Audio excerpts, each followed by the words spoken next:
हमको आपको मालूम है कि रास्ता खराब मिल सकता है, मिलेगा ही मिलेगा। जिंदगी के रास्ते में आपको खराब सड़कें मिलेंगी ही मिलेंगी, मिलनी ही मिलनी है, कोई इससे बचा नहीं है। तो ऐसा तो कर सकते हैं कि सवारी ठीक चुन लीजिए। आप ट्रैक्टर से क्यों चल रहे हैं भाई साहब?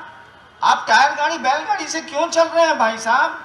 रास्ते तो खराब मिलेंगे, एक अच्छी गाड़ी की व्यवस्था कर लीजिए जिसमें शॉक एब्जॉर्बर होता है, स्प्रिंग होता है, सस्पेंशन होता है। रास्ता तो खराब मिलेगा लेकिन एहसास कम हो जाएगा, धक्का कम हो जाएगा, आपके शरीर में लगी हुई चोट घट जाएगी। रोडवा तो खराब मिलनी ही मिलनी है भाई साहब। तो शिव की सवारी क्यों नहीं करते हैं? एहसास कम हो जाएगा। दुख आएंगे तो जरूर, लेकिन दुखों का एहसास, उसकी पीड़ा, उसकी व्यथा आपको कम महसूस होगी। मैंने तो देखा है जिंदगी में, मैंने मामूली दुख झेले हैं क्या, और बस झेल लेते हैं। क्या करें, जिंदगी है, इसी का नाम है, सही चलती है। अब महादेव ही ऐसा चाहते हैं तो कोई क्या बोलेगा, कोई क्या करेगा, कोई कर भी क्या सकता है। नेक्स्ट जी, एक भाई की जिज्ञासा है कि महादेव की पूजा अर्चना करने से मनोकामनाएं पूरी हो जाती हैं, फिर उनको गुरु क्यों माने?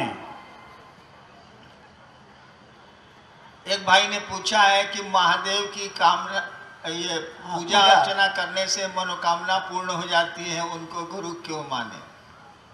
मैं देख रहा हूं सामने दाहिने बैलून बिक रहा है, बैलून। मेरे पोते और पोती दोनों साथ आए, मंच पर आपने देखा होगा।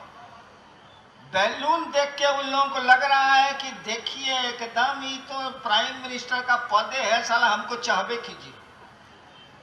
बच्चा है, समझ नहीं है, वो तो कहेगा कि बाबा मेरे सब कुछ हैं, वही रहते हैं साथ में, तो बैलून और टॉफी तो मुझको मिल ही जाए।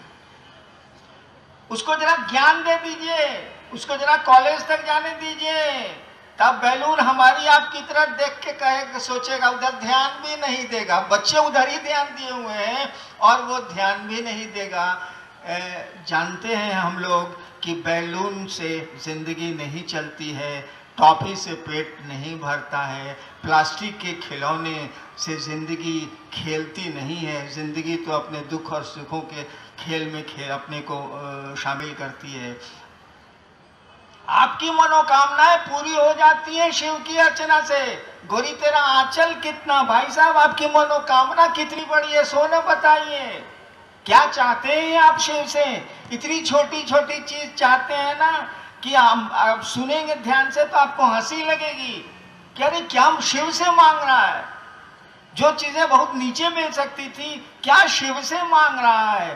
देश के सबसे बड़े पदाधिकारी से 1 किलो चीनी मांग रहा है, साला भागा है क्या ये?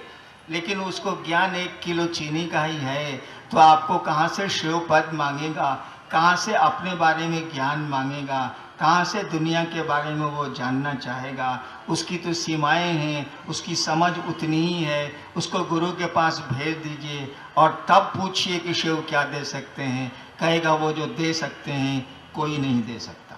नेक्स्ट जी, आपके प्रथम सूत्र में कहा गया है कि गुरु से दया मांगिए, जबकि हमारे यहाँ कहा गया है मोक्ष मूलम गुरु कृपा। तो कृपा करके कृपा और दया शब्द में अंतर स्पष्ट करने की कृपा की जाए।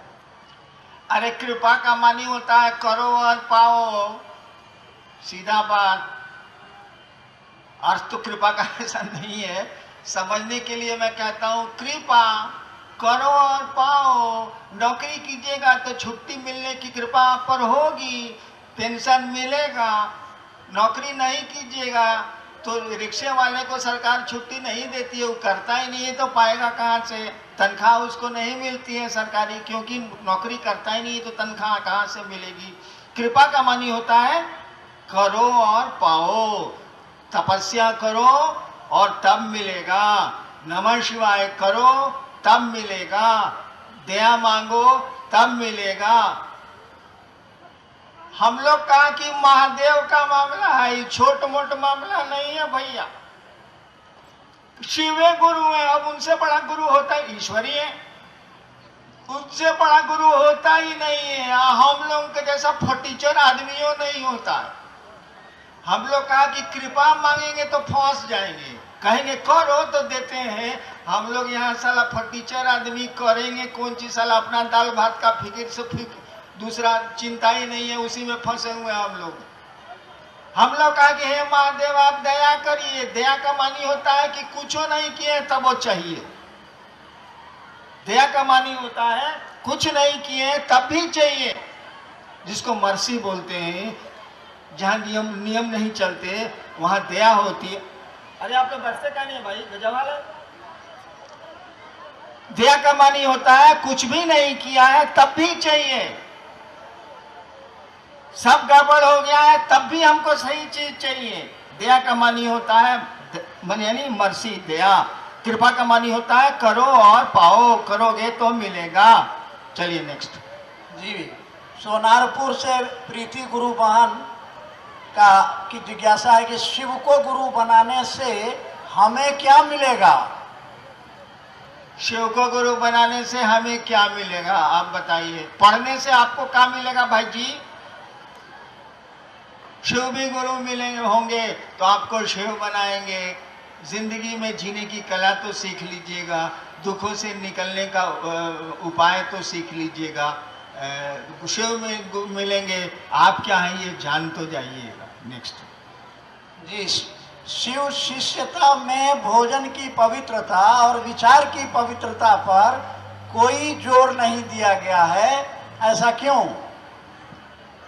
भैया हम महादेव को गुरु माना था तो खाली सोचा शिव मेरे गुरु हो गए, हम ही सब कुछ सोचवे नहीं किया तो आपको कहला सोचवावे। इसीलिए हमने कोई नियम ही नहीं बनाया।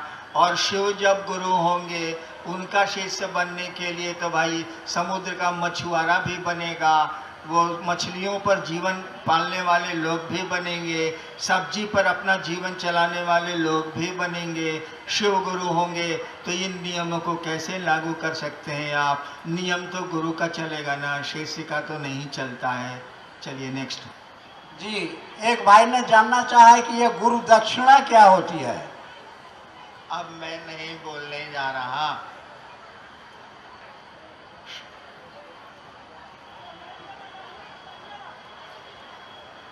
कोलकाता का ये पावन शहीद मीनार मैदान और उसमें शिव गुरु महोत्सव जिसमें आप सम्मिलित हुए और मुझको आने का सुअवसर मिला, सौभाग्य मिला।